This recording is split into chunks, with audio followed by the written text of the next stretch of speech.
සමහර මිනිස්සු අපෙන් දුරට යන්නේ අපිව බිඳින්න නෙවෙයි. අපි කවුද කියලා අපිටම හොයලා දෙන්න.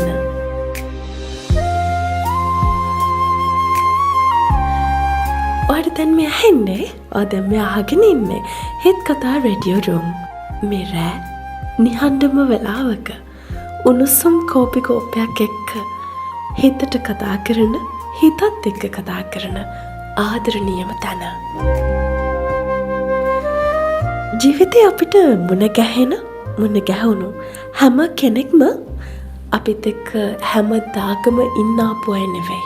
ඒ අය සමහර කලාට අපේ ජීවිතවලට එන්නේ අපේ හිතට තරවටු කරලා යන්න. එහෙම නැත්නම් අපේ මුළු ජීවිතේටම පාඩමක් කියලා දීලා යන්න. මෙහෙම කියනකොට සමහරක් වෙලාවට ඔබේ ජීවිතේ අමතක නොවෙන අත්දැකීම් ඇති. ඒ ඔස්සේ අමතක නොවෙන මිනිසුන් නැති. ඔබ සමහරක් තැනදී රිදෙන්නේ නැති. ඔබ නිසා තව කෙනෙක් ජීවිතේටම මතක හිටින පාඩමක් ඉගෙන ගන්නට ඇති. ඒ වගේම සමහරුන් නිසා ඔබ රිදෙන්නේ නැති. ඔබ ඔබේ ජීවිතේට අමතක නොවෙනම පාඩමක් ඉගෙන ගන්න ඇති. වැදගත් වෙන්නේ ඒ පාඩම තුළින් එතනින් එහාට අපේ ජීවිතේ කොච්චරක් ශක්තිමත් වෙනවද කියන දේ විතරයි. මේක ආදර කතාවක් විතරක් වෙන්න පුළුවන් කමක් නැහැනේ.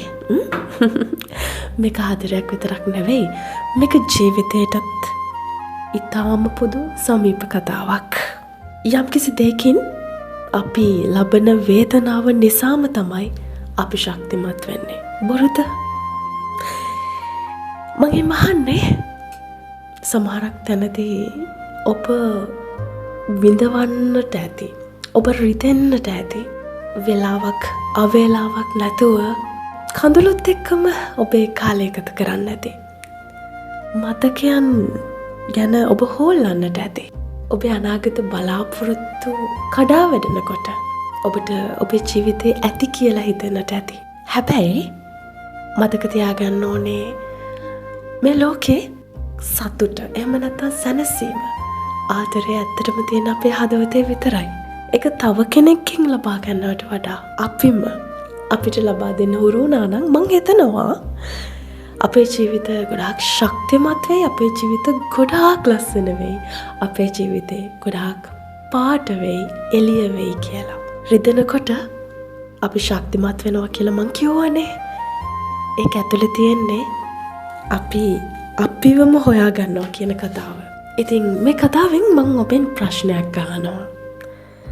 ඔබට ඔබේ ජීවිතයේ අදටත් අමතක කරන්න බැරි ඔබේ ජීවිතයට පාඩමක් කියලා දීලා ගිය කෙනෙක් ඉන්නවද? ඔබට පුළුවන් කමෙන්ට් කරන්න. මම ඒ කමෙන්ට් කියවනවා. හරි. එහෙනම් හැම පදාතම මේ විදිහට ඔබේ ජීවිතයට, ඔබේ ආදරයට සමීප, ඔබේ ආත්මයට ළඟ කතාවක් එක්ක අපි හම්බ වෙනවා අද ඉඳන්. එහෙනම් අද රේඩියෝ රූම් එකෙන් සමුගන්න කලින් මතක තියාගන්න. සමහර ගුඩ් බයි කියන දේවල් තමයි අපේ ජීවිතේ ලස්සනම හෙලෝ එකකට පාර හදන්නේ. අයමත් ලබන බදාදා රේඩියෝ රූම් එකේදී අපි හමු වෙමු. සුබ රාත්‍රියක්. හිත් කතා